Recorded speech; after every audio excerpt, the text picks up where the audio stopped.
Bonsoir Cécile. Bonsoir. On en parlait dès hier soir et cette fois-ci, on connaît la liste des mauvais élèves de la Cour des comptes. Et là, il n'y a pas de quoi se réjouir parce qu'on est dedans. Oui, parfaitement. La Cour des français comptes appelle le gouvernement à réformer d'urgence. L'objectif de réduire le déficit à 6% du PIB pourrait être atteint cette année, mais c'est l'avenir qui inquiète.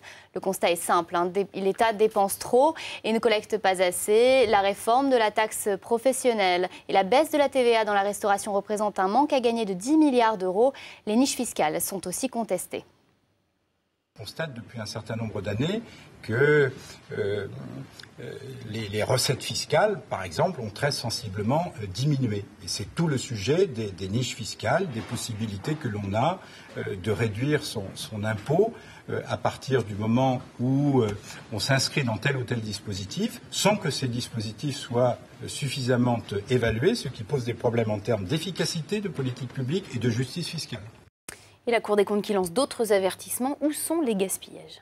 Alors ce n'était plus un secret, cela avait déjà été ébruité il y a quelques jours. Le port de Marseille remporte un carton rouge. Entre conflits sociaux et mauvaise gestion, le port est promis à un long déclin s'il ne redresse pas vite la barre. Mais la Cour des comptes épingle aussi la vaccination contre le H1N1. Elle a coûté 110 € par personne vaccinée. Les tarifs réduits accordés aux militaires à la SNCF, ils ne payent que 75% du prix des billets. Et puis la prime pour l'emploi, un dispositif jugé trop complexe et peu incitatif. Alors ce ne sont que des exemples, la liste est beaucoup plus longue, trop longue d'après la Cour des comptes. Et on passe tout de suite à l'écho en bref, Cécile. Et BNP Paribas, la page de la crise est bien tournée. La banque est revenue à ses niveaux records de rentabilité. Son bénéfice net pour 2010 est en hausse de 34% à près de 8 milliards d'euros. Avec la reprise, les impayés ont diminué pour le plus grand plaisir du groupe bancaire.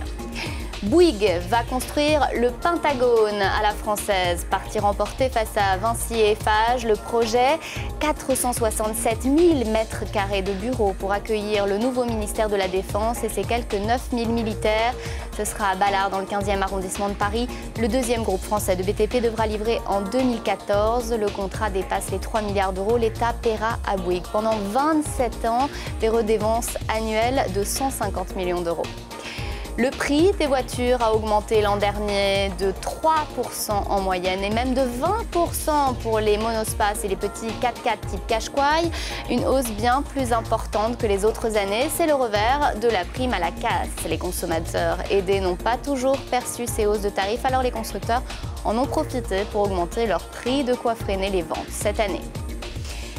Et puis, journée d'hésitation à la Bourse de Paris. Le CAC a dégringolé une bonne partie de la journée, mais termine finalement légèrement dans le vert. De bons résultats d'entreprise sont venus compenser les chiffres décevants de l'inflation et du chômage aux États-Unis.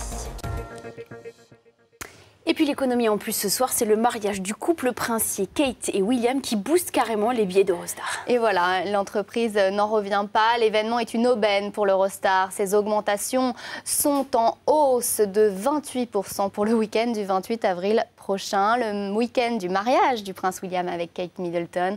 Au total, plus d'1 million de personnes devraient se rendre à Londres pour assister à la cérémonie, enfin de loin, on imagine. Merci beaucoup Cécile pour toutes ces informations.